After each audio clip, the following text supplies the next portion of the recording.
How's it going, everybody? It's Charlie, and welcome back to the Chatting Leeds YouTube channel. I hope you're all having an amazing Sunday so far. And why wouldn't you be after last night's amazing 2-1 victory at Anfield against Liverpool? I just thought I'd come on, obviously, because last night's match review was pretty instant after the game had finished. I was dying, as you could clearly tell for anyone that's watched it.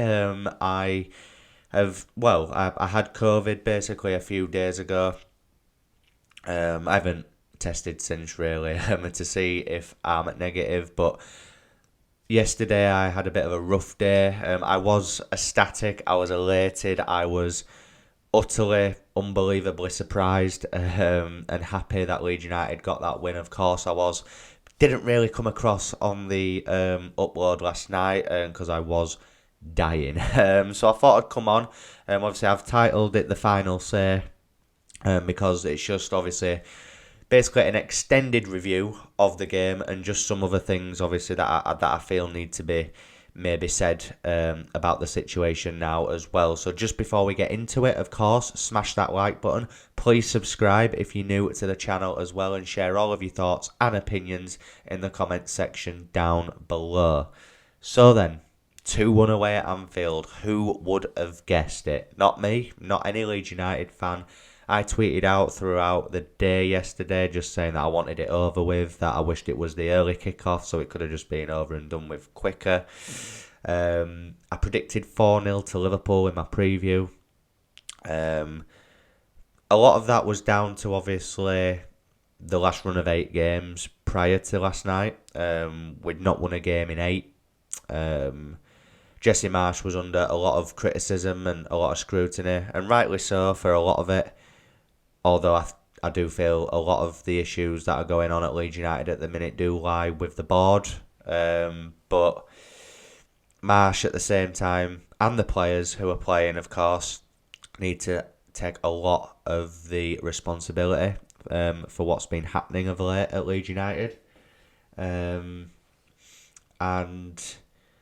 yeah, I was just not optimistic for yesterday at all. I would have taken 3 or 4-0 just to get it over with. And obviously Marsch said in his press conference that we had a lot of doubts for the game, which obviously heightened my score prediction as well. Because I thought there's just absolutely no way that if all these players are out, that we're going to get anything at Liverpool. And I do stand by the fact that if we didn't have a few individuals on that pitch last night, we would have lost the game, in my opinion, which again is another issue for, yeah. So obviously the starting lineup, I was happy with it. As I said last night, I was happy with it apart from Somerville, ironically. But obviously at the time, I have said on previous uploads that he's not ready for the Premier League, that he's not a Premier League player. That was just, at the time of saying that on those uploads, that was because we'd not seen a lot of him. That was because every time we had seen him, I'd not been very impressed. I don't think anyone had been really impressed, especially that Leicester game. I thought his output was not great at all. But given Sinistera being out, given the fact that he started with Rodrigo up front, even though he was a doubt pre-game, he ended up starting, so Harrison slotted into the 10. Harrison actually started on the right with Somerville on the left. And I actually thought Somerville had a really good game. I did. First half, he was good, but he wasn't setting the world alight. But the second half, I thought he really stood up and he was counted for. Really going at Trent. And obviously, I did say pre-game, Joe Gomez, Trent Alexander-Arnold, the right-hand side of Liverpool can be exploited, and Leeds United took the lead through Aronson pressuring Gomez into a shocking back pass, and Rodrigo obviously slots it home after Alisson slips and misjudges the pass. Obviously, the goal was fortuitous, of course it was. But I did feel like Leeds United started the game off well, apart from a bit of miscommunication from Coops and Meslier at the start, which nearly gave me an heart attack. But I did feel we started the game well and we deserved our lead. Obviously, they equalised about 10 minutes later through Mo Salah. Um, but other than that, yes, they had chances, of course. They had unbelievable chances to score, and if it wasn't for Melier, then Leeds would have lost the game about 4 or 5-1. Especially the two chances from Darwin Núñez. There was one from Firmino, a few from Salah. I think he made 9 saves in the game, 7 inside his own box, which just goes to show how much, how deserved he was of the man of the match. I understood people saying Somerville. I very much understood people saying Tyler Adams and Rasmus Christensen. I thought they were brilliant on the night. But Illan Melier kept us in that game. He really did. And to a man, I thought Leeds United were brilliant last night. Did not expect it in the slightest. And obviously the reason why we didn't expect it was, as I said a bit earlier in the video, about the last 8 games before it. Now, I questioned Jesse Marsch. I said he should be gone. I said he was tactically inept. Do I still think he's tactically inept? I do think in certain situations he can be. But last night, I have to give props, I have to give kudos to him. He got it spot on. He timed his substitutes perfectly as well. At the time, I was questioning why Rodrigo came off so early, but apparently he wasn't fully 100%, so he did the right thing in bringing him off when he did. But yeah, like I said, his subs were spot on. Once we scored the winner, he brought Ayling on and moved to 5 at the back, which was the sensible thing to do to try and keep hold of that win. And yeah, obviously Nonto came on and made his Premier League debut. Big Willie. And I thought he was really good. I thought Nonto was really good. He's a short guy, but he's stocky, he's built, he's quick, he wants to run at players. Then that header that he did to kind of spin James Milner in the build-up to Somerville's winner was amazing. You could tell that the players were oozing confidence. For Aronson was unbelievable. He didn't give Fabinho a minute's breath. I thought he had Fabinho on toast at points. Obviously, I want to caveat all that and say that there were instances in the game where I wasn't happy with our defensive display. Thought Coops had one of them games that Cooper always has every once in a while, where he had a few nervy moments. There was the odd thing that he was doing. I thought he handled Darwin Núñez perfectly. I thought him and Koch really did a job on Darwin Núñez, especially in the air, because from what I've seen of Núñez up until last night, I've seen that he's good aerially, but I thought we handled him quite well. I thought Pascal did an amazing job on Mo Salah, albeit Salah did get in behind us quite a few times, but again, there was no end product there from him last night, really. And yeah, look, Thiago was trying to run the midfield, and he was at various points. That spin that he always does, and it always catches opposition players out, and it caught us out a few times. But like I said, they moved the ball around quite well at times. They had a lot of the ball in various aspects of the game. But did Leeds United, ultimately, do I feel Leeds United deserve the win? Yes, I do. I felt, especially second half, we really took the game to them. Jamie Carragher said at half-time that he didn't expect Leeds United to keep up the intensity. He thought, well, we would tire out and that Liverpool would just come at us and ultimately break us down. That wasn't the case. We really took the game to them. We were defensively solid, I thought, in that second half. Yes, they had the chances, which Melier kept us in the game single-handedly, literally, at points. But other than those clear-cut chances, I felt Leeds United were in the game. We had our own chances to score as well. Patrick Bamford, if someone could let Paddy know, I said this last night, but if someone could let him know that he's got a right foot, that'd be nice. He has to score that for me, does Bamford. And you can just tell that he's so low on confidence at the minute. Is Paddy, understandably, he's had a long period out through injury and maybe doesn't 100% trust his body at the minute, which I get that. but he's played a few games in a row now, or at least spells in a few games in a row now, and you would hope that game by game it would get better and better and better.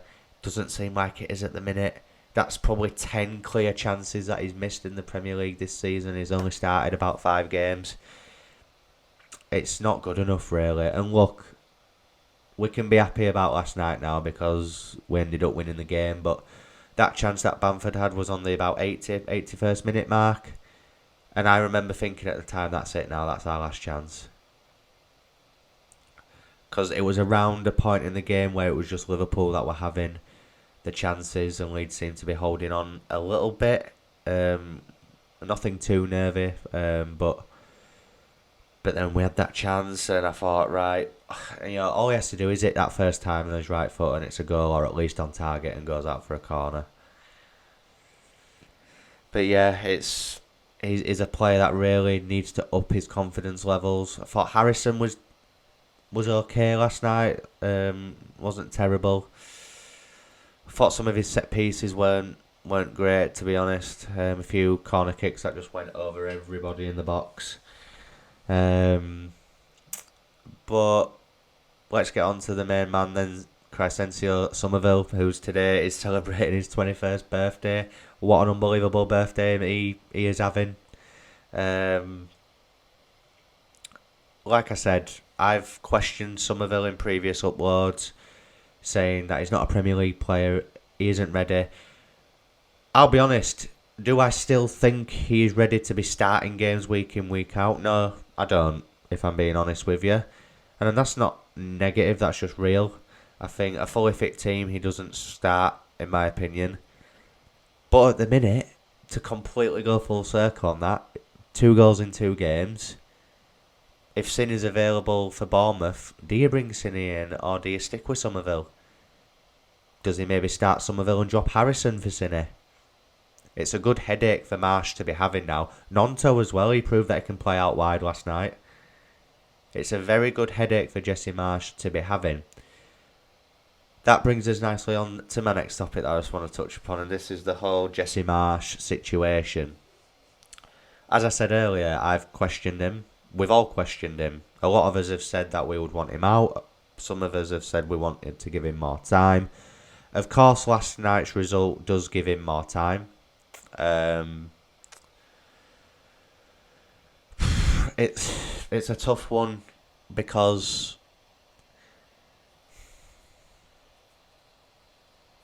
do I still think this style of football is going to benefit Leeds United in the long run?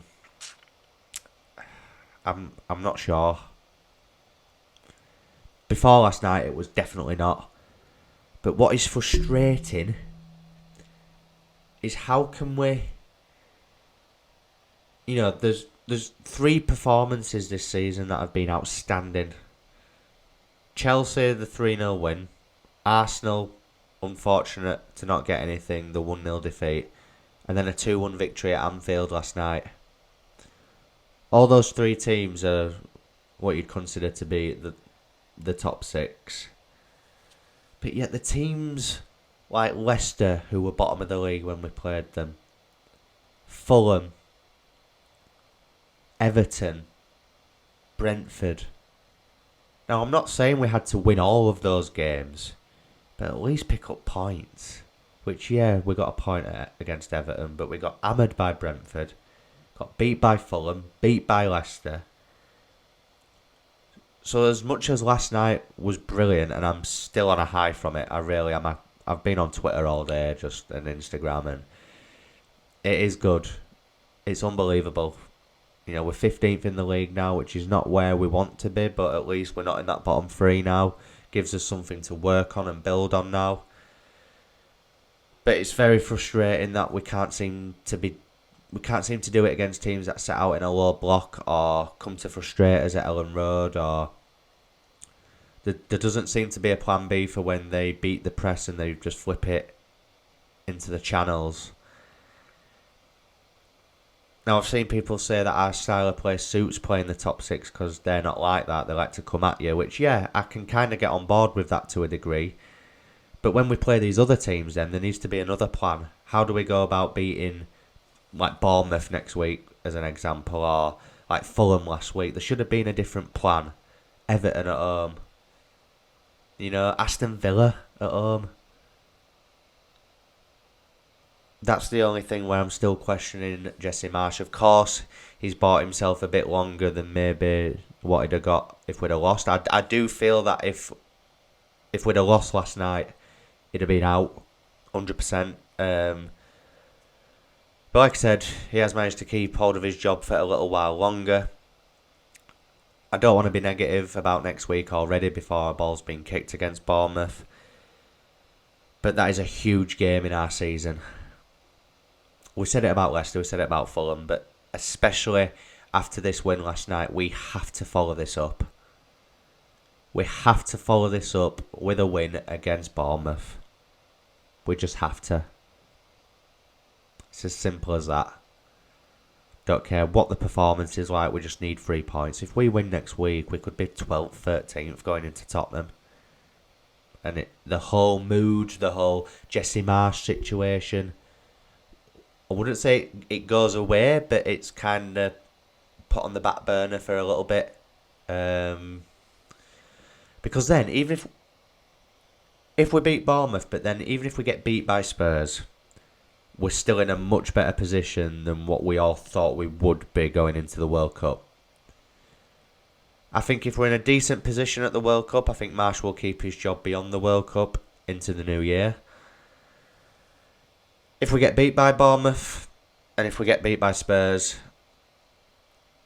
I do think it may be time for a change still. Now, I know that might sound incredibly negative because of what happened last night, but I'm just being real here, people. How Leeds United would it be to beat Liverpool at Anfield last night and then go and get beat by Bournemouth at Ellen Road? I just hope, Marsch said in his press conference, I know it's only like a little thing, but they had music on in the dressing room, everyone was together, and one thing I will say, which I've seen on Twitter, and I completely agree, those players last night, they look like they're playing for him, and that is the main thing. It doesn't matter what I think, it really doesn't matter what I think, you think, or any other fan thinks, pundits, media. Those players are playing for him, which is the main thing. And that could really help him keep his job, in my opinion. But yeah, just an extended review of some other things that I wanted to talk about. As I said, I wasn't really happy with last night's upload because I was absolutely dying. But I do feel a lot better today. As you can tell with my voice, I'm still a bit bunged up. I'm trying to get over this fucking virus. But yeah, like I said, guys, extended review of what's happened last night. A few things that I'm just thinking about moving forward as well. Hit me up in the comment section down below with all your thoughts and opinions, guys. Please like the video if you've enjoyed it. And please subscribe if you're new to the channel. We're about 200 away from hitting 2k now. If you've not subscribed, it's free. Just hit the subscribe button. You don't understand how much it helps me out. And I'll see you in the next upload. Cheers.